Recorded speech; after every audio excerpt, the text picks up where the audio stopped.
vamos a recurrir a 1 Samuel capítulo 8.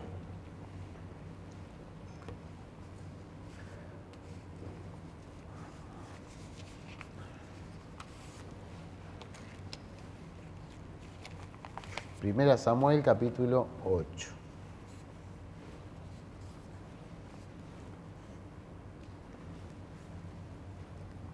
Versículo primero.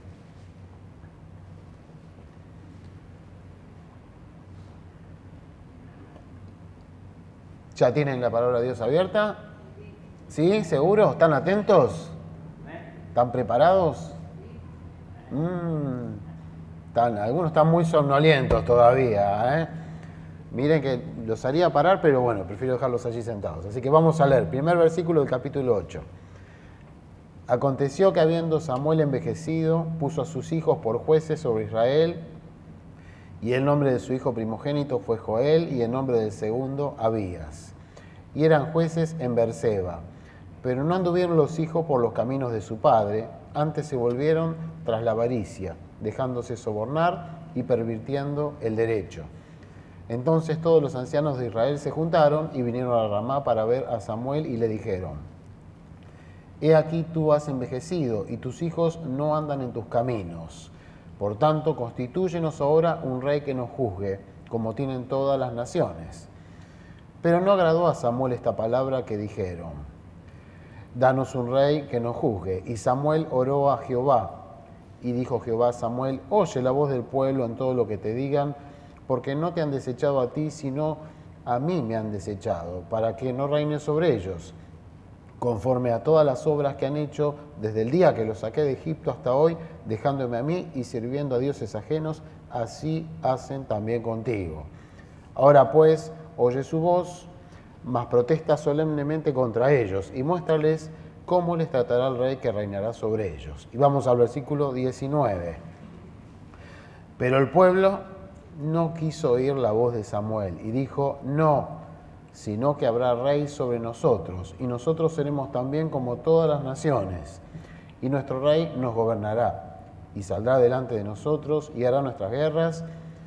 Y oyó Samuel todas las palabras del pueblo, y las refirió en oídos de Jehová. Hasta aquí nos detenemos en la lectura de la palabra de Dios. Vendría bien que lea después todo este capítulo en su casa, ¿no?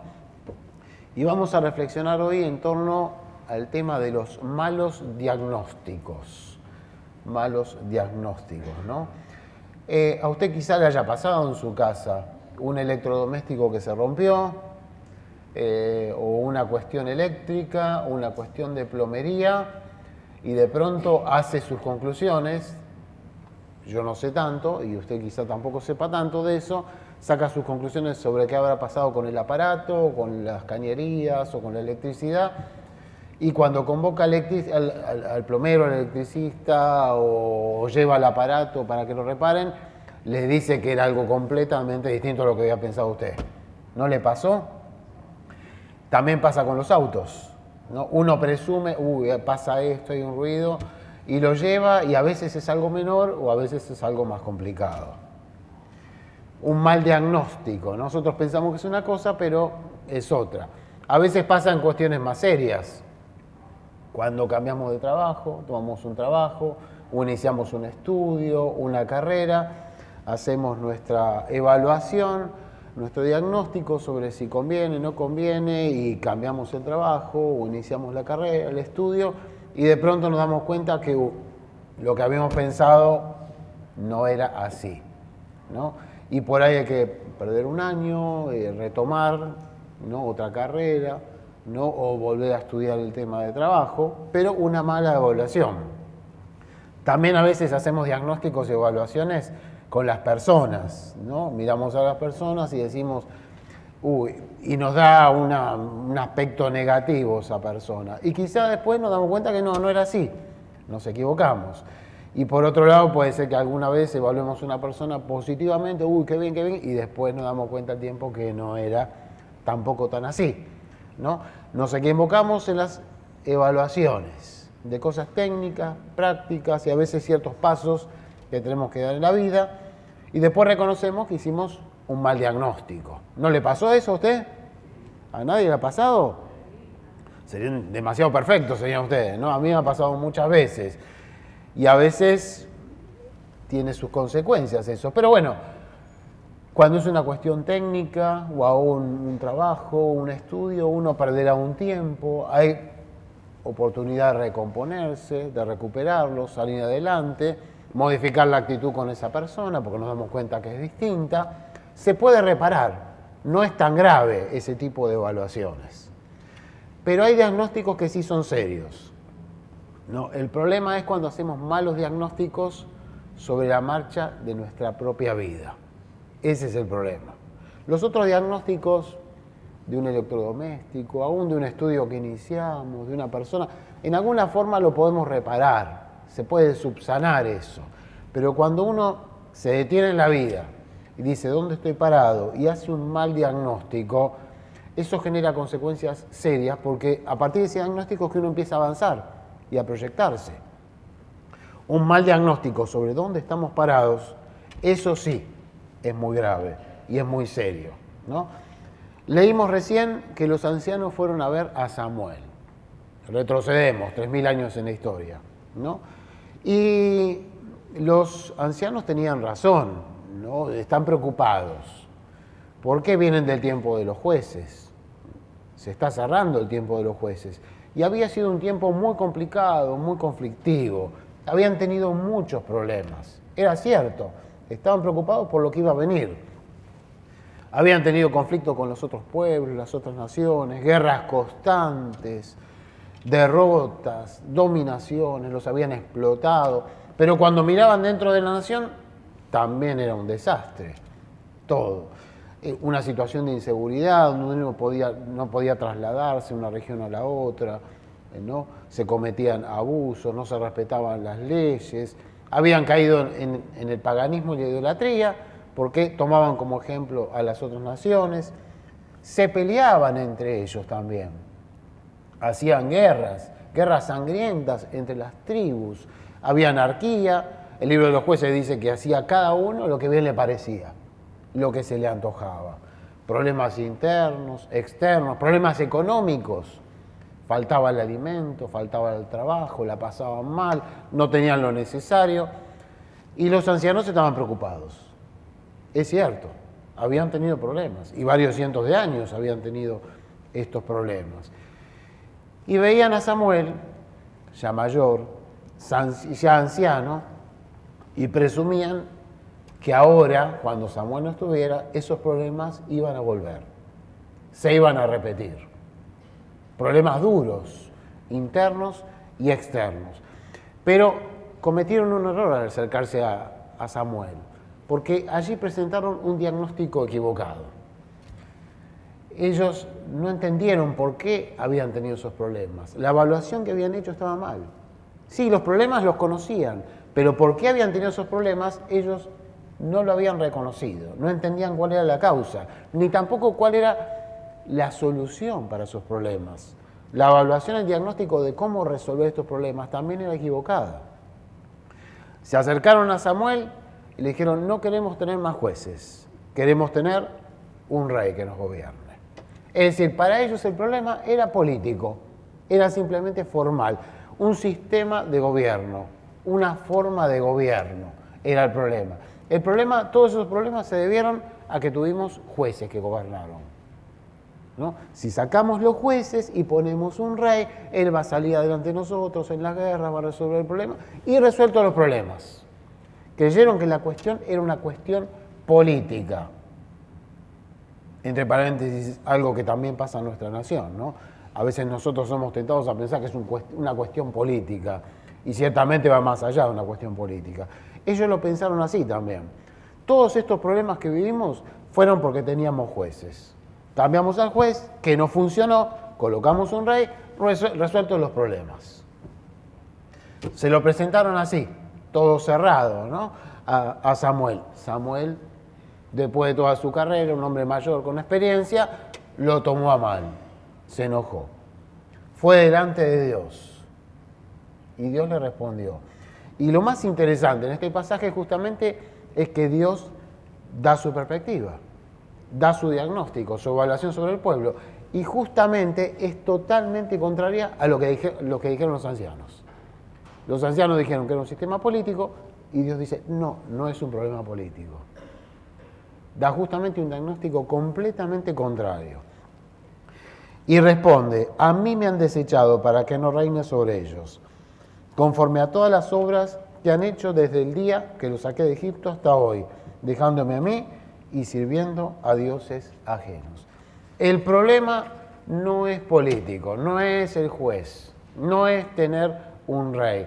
El problema es espiritual. Me desecharon, no quieren que yo gobierne. Y esto lo vienen haciendo desde el día del Éxodo, que salieron de Egipto.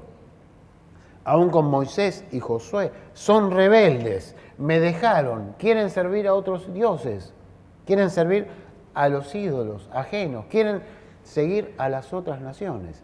El problema no es político, es un problema de rebeldía, de infidelidad, es un problema espiritual.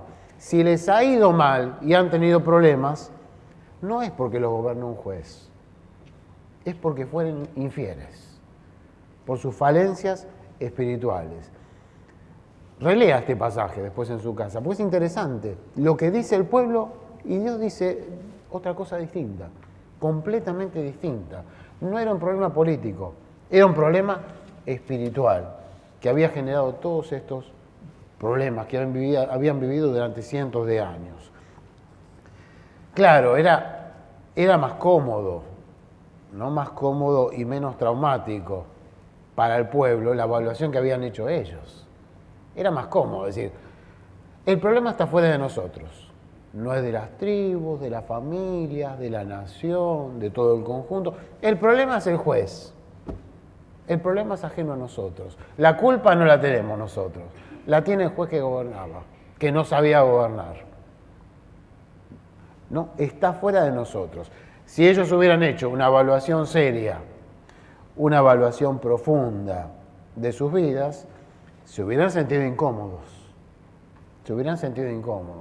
Hubieran tenido que reconocer, ¿no?, que eran idólatras, que en vez de mirar a Dios miraban a otras naciones, que no respetaban las leyes, que eran egoístas, violentos entre ellos, que no eran pacíficos, que no cumplían la ley de Dios, ni obedecían a Dios, y se habrían visto confrontados, ¿no?, con la verdad de Dios y se habrían visto obligados a tomar una decisión. O seguimos mal o cambiamos drásticamente nuestra forma de vivir. No, simplemente dijeron, el problema está afuera, nosotros no somos responsables. Y se quedaron tranquilos y conformes. Hay que cambiar al juez, poner un rey. Ya está. Un mal diagnóstico, una mala evaluación. Ahora, esto sucedió muchas veces en la historia de Israel. Podrían repasar todo el Antiguo Testamento. Yo simplemente voy a mencionar otro ejemplo varios capítulos antes, en el libro de Samuel. Capítulo 4, ¿no? Allí se están enfrentando, están los filisteos y los israelitas, los dos ejércitos preparados. El ejército del pueblo elegido, del pueblo de Dios, y el pueblo infiel, los filisteos, se van a enfrentar. Se enfrentan y los israelitas son derrotados. Mueren 4.000 israelitas. Entonces los israelitas dicen, ¿cómo puede ser que el pueblo fiel haya sido derrotado? ¿No? ¿Qué es lo que ha pasado? Y se les ocurre la notable idea de decir, bueno, vamos a buscar el arca del pacto, saquémosla del tabernáculo, del lugar santísimo, la traemos, entonces vamos a tener este mueble sagrado y con este mueble sagrado vamos a triunfar. Querían usar un mueble como un amuleto, como un talismán, como una especie de fetiche, ¿no? El problema fue porque no tuvimos el mueble y perdimos la guerra, la batalla, porque no teníamos este mueble. El arca, ¿no?, del pacto, donde estaba el propiciatorio, donde una vez al año echaba la sangre allí del cordero el sumo sacerdote, en el lugar santísimo. La sacaron, vinieron los sacerdotes, fueron a la batalla con este mueble y fueron nuevamente derrotados. Pero peor ahora murieron 30.000 israelitas. Una mala evaluación, en vez de detenerse y pensar, ¿por qué fuimos derrotados siendo el pueblo elegido, el pueblo de Dios? No, porque no teníamos el mueble. Miren qué excusa tan pueril, tan tonta, ¿no? Como si un mueble pudiera salvarlos. Trajeron el mueble Ese era su diagnóstico y fueron otra vez derrotados. Se negaban a reconocer la verdad. No querían confrontarse con la verdad de Dios. Retrocedemos un poquito más en el tiempo. ¿Se acuerdan cuando Moisés está guiando al pueblo y llega al final de su vida y él tiene que despedirse de la nación y sube a un monte que está delante de la tierra prometida? Y están por entrar en la tierra, pero van a entrar con Josué. Él no va a entrar. Y él mira la tierra prometida y tiene que despedirse después de toda la labor que hizo. Y allí se planta frente a los israelitas y da todo un discurso de bendición y de promesas que él está transmitiendo de parte de Dios. Y allí le da una gran promesa a Israel, antes de entrar a la tierra prometida. Les dice a Israel: Israel habitará confiado. La fuente de Jacob habitará sola en tierra de grano y de vino. También sus cielos destilarán rocío. Bienaventurado tú, oh Israel. ¿Quién como tú, pueblo salvo por Jehová, escudo de tu socorro y espada de tu triunfo? Así que tus enemigos serán humillados y tú hollarás sobre sus alturas. Le dio una promesa Dios por medio de Moisés enorme a Israel. Ustedes van a entrar en la tierra y van a vivir confiados. Van a tener abundantes cosechas, no les va a faltar alimento. Van a vivir en triunfo. Dios los va a salvar, los va a proteger, va a ser escudo, espada, y van a derrotar a sus enemigos, los van a humillar. Todo esto en el tiempo de los jueces no había sucedido. Estas promesas, la mayor parte del tiempo, no se cumplieron. Ni vivieron confiados, en paz, fueron derrotados por los enemigos, les faltó alimento, no recibieron la protección de Dios, ni nada de esto. Ellos tendrían que haberse detenido a pensar cómo estas grandes promesas que Dios dio por medio de Moisés no se cumplieron. La razón de que no se cumplieran fue porque teníamos un juez, porque necesitábamos un rey. Estas promesas tan grandes que dio Dios antes de entrar a la tierra prometida, si no se cumplieron, tiene que ser por razones serias. Deberían haber pensado, semejantes promesas no se cumplieron, no puede ser por una cuestión formal de gobierno, deben existir razones serias.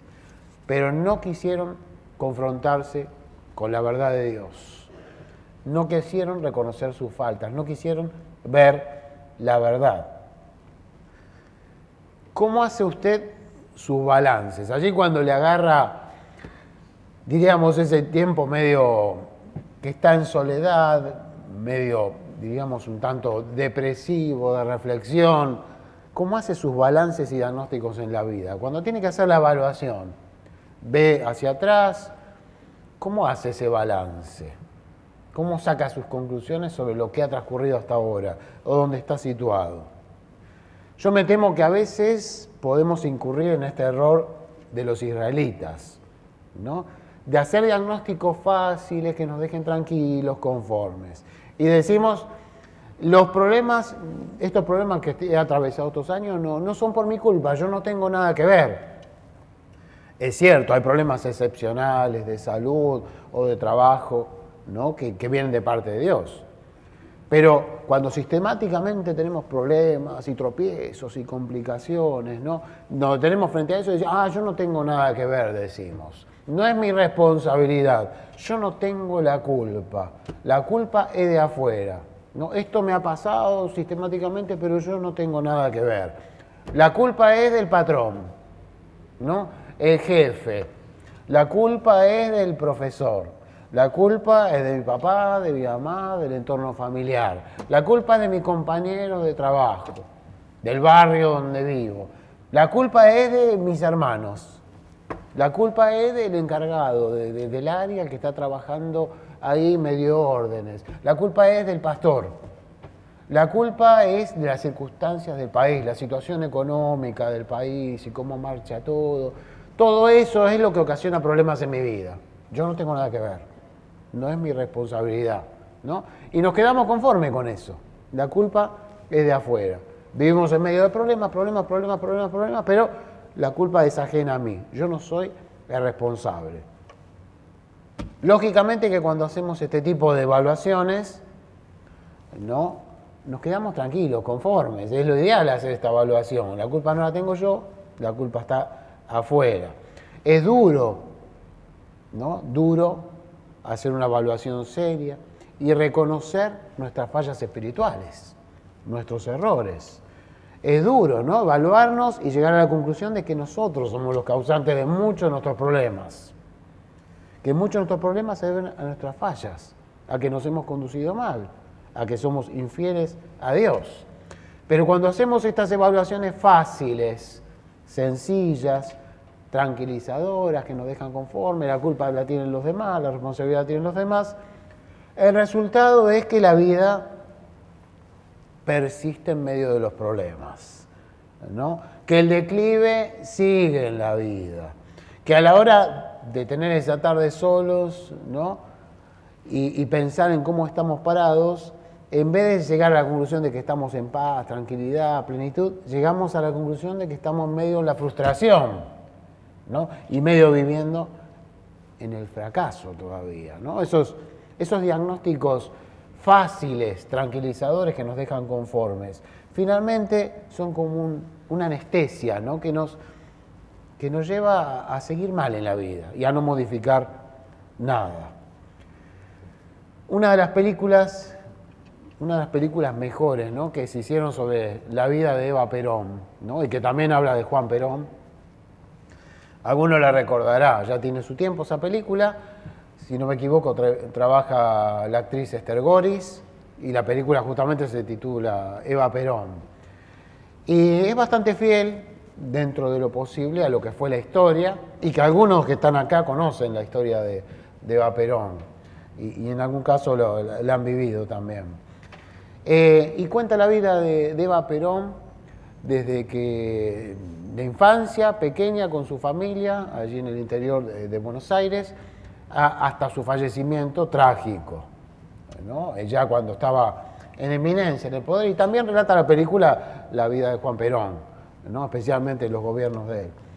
Y finalmente ellos están en el apogeo, allí cerca de los años 50, ya está Perón en la presidencia, Eva Perón adquirió toda la fama, la popularidad, el reconocimiento, prestigio, y llega finalmente el momento trágico, ¿no? de la película y de la vida de Eva Perón, que cuando es que se descubre que tiene una enfermedad terminal, ¿no? Un cáncer, que digo terminal porque en aquellos tiempos, si nos retrotraemos 70 años, el cáncer era casi una sentencia de muerte en aquel entonces. Hoy la medicina ha avanzado y hay una sobrevida mucho mayor. Pero en ese momento, decirle a una persona que tenía cáncer era prácticamente pensar que debía morir, que iba a morir, lamentablemente, en esos momentos.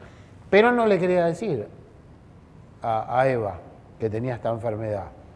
No sabía cómo hacerlo.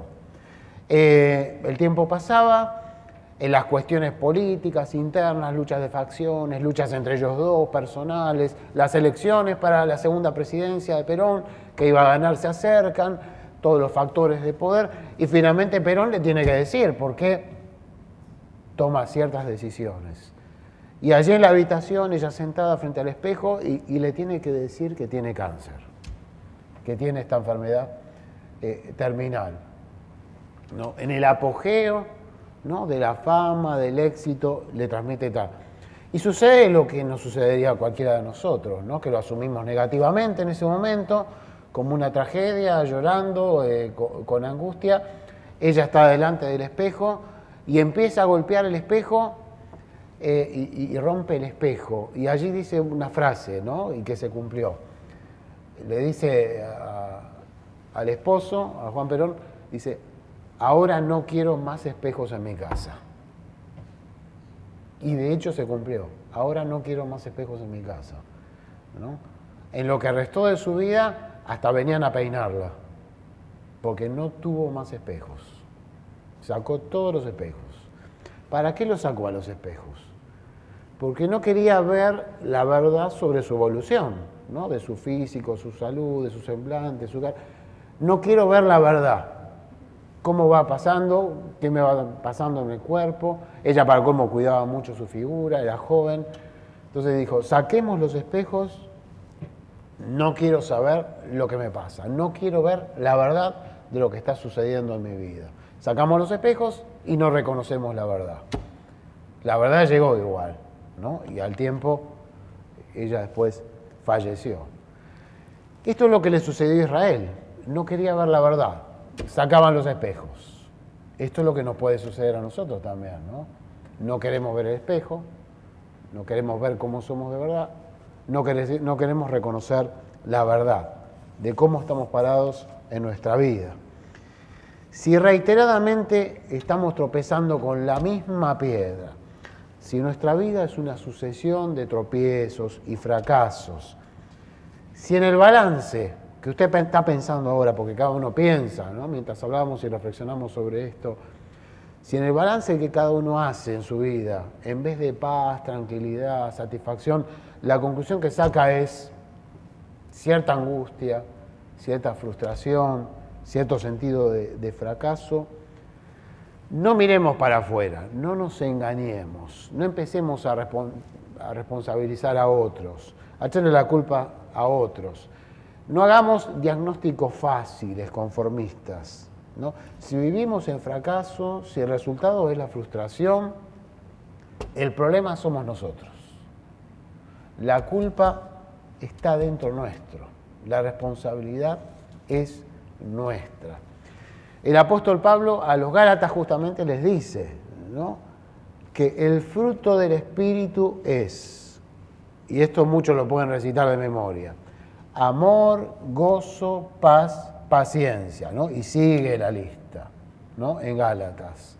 Aquellos que viven según el Espíritu, que andan según el Espíritu, que están bien en relación con Dios, manifiestan en su vida el fruto del Espíritu.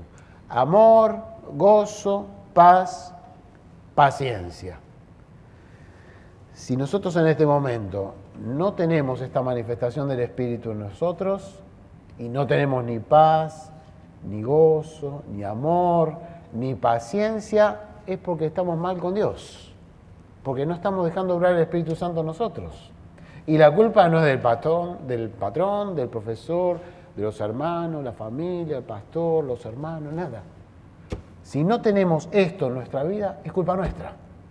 Se debe a fallas espirituales propias. Es nuestra responsabilidad.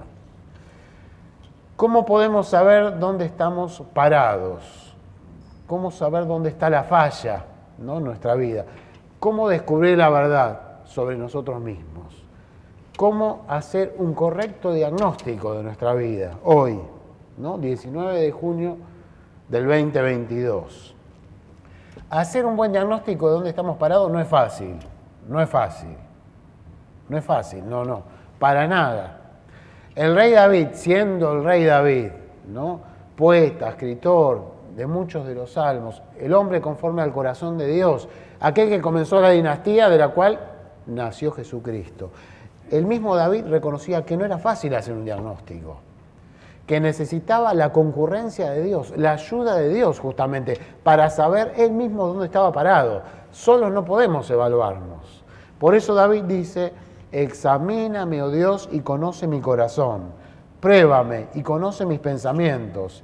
Y ve si hay en mí camino de perversidad y guíame en el camino eterno.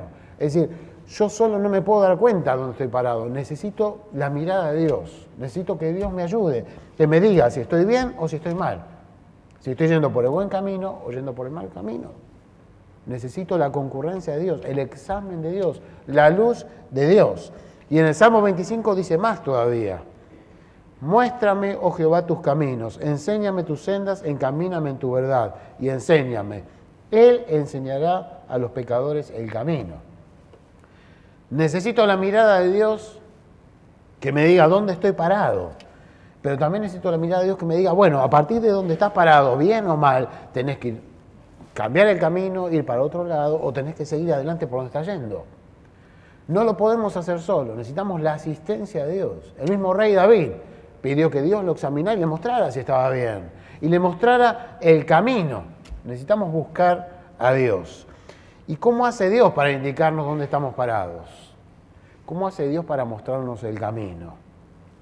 Y otro salmo, ¿no? El salmo más largo, 119. Consideré mis caminos y volví mis pies a tus testimonios. Lámparas a mis pies tu palabra y lumbrera a mi camino, ¿no? Dios, por medio de su palabra, allí nos confronta, nos muestra la verdad y nos muestra cuál es nuestra situación espiritual. La palabra de Dios, que es el espejo, ¿no? Nos dice la verdad acerca de nosotros. Dios utiliza su palabra para mostrarnos, para confrontarnos y decirnos, ¿estás bien o estás mal?, ¿no?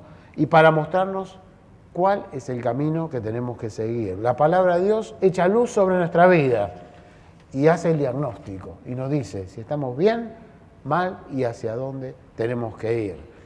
Hacer un buen diagnóstico es esencial en la vida, ¿no?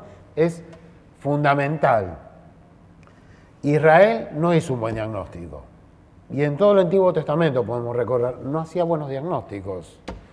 Y fue terrible que no los hiciera. Vinieron los enemigos y arrasaron Jerusalén. Y cuando volvieron a Jerusalén, llegó Jesús. Después, siglos después. Y Jesús miró Jerusalén y lloró sobre Jerusalén, porque seguían haciendo un mal diagnóstico. Es decir, cuando uno hace un mal diagnóstico, las consecuencias son desastrosas, desastrosas. Y allí llegó Esteban y se plantó frente al concilio y les dijo cuál era la situación de ellos. Y lo apedrearon y lo mataron, porque no querían escuchar. Duros de cerviz e incircuncisos de corazón y de oídos. Vosotros resistís siempre el Espíritu Santo como vuestros padres, así también vosotros. Esteban se paró y dijo, son tercos, no quieren escuchar la verdad, no quieren escuchar lo que Dios dice.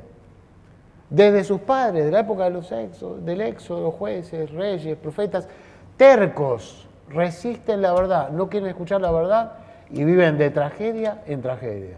La consecuencia del mal diagnóstico es nefasta en la vida.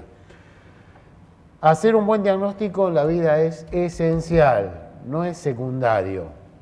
Y a la hora de hacerlo, aunque duela, debemos ser sinceros, honestos. Si lo que buscamos realmente es no fracasar, si lo que buscamos es realmente vivir con ese amor, gozo, paz, paciencia, si buscamos la bendición de Dios y ser de bendición, tenemos que ver la verdad en nuestra vida, dónde estamos parados. Y para hacerlo necesitamos, hermanos, la ayuda de Dios, la luz de Dios sobre nuestra vida, la luz de la palabra de Dios sobre nuestra vida. Dios nos habla por medio de su palabra, ¿no? La palabra de Dios echa luz sobre nosotros y dice dónde uno está parado, bien o mal, hacia dónde tiene que ir, si tiene que seguir por el mismo camino o tiene que corregirse y tomar otro camino. Únicamente buscando a Dios es donde podemos saber dónde estamos parados y hacia dónde tenemos que ir.